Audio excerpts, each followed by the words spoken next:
উল্টো করে ঝুলিয়ে অত্যাচারের 11 দিন পরেও খোঁজ নেই মহেশতলার নির্যাতিত কিশোরের। তারই প্রতিবাদে রবীন্দ্রনগর থানার সামনে রাস্তায় বসে বিক্ষোভ দেখিয়েছেন বিজেপি বিধায়ক অগ্নিমিত্রা পাল। ইতিমধ্যেই এই ঘটনায় মূল অভিযুক্ত শাহিন শাহ সহ 5 জনকে গ্রেফতার করেছে পুলিশ, কিন্তু তারপরেও কোনো খোঁজ নেই ওই নাবালকের। জিজ্ঞাসাবাদে অভিযুক্তরা পুলিশকে বিভ্রান্ত করছে বলে খবর। এরই প্রতিবাদে রাজ্য প্রশাসনের ব্যর্থতায় সরব হয়েছেন অগ্নিমিত্রা পাল। তিনি প্রশ্ন তুলেছেন, পুলিশ মন্ত্রী মমতা বন্দ্যোপাধ্যায়ের দফতরের পুলিশ 11 দিন পরেও বলতে পারছে না কিশোরটি জীবিত রয়েছে না তাকে মেরে ফেলা হয়েছে। শর্মিষ্ঠাকে ধরতে পুলিশ গুরুগ্রামে যেতে পারে। অশ্রাব্য ভাষায় গালিগালাজ করার পরেও অনুব্রত মণ্ডল ছাড় পেয়ে যায়।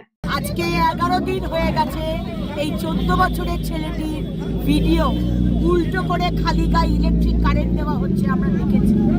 11টা দিনে এই থানার পুলিশ এখনো যারা দোষী তাদেরকে গ্রেফতার করতে পারে। ছেলেটি কি জীবিত আছে না মৃত? 11টা দিনে সেটা বলতে পারলি না বাংলার জনতাকে?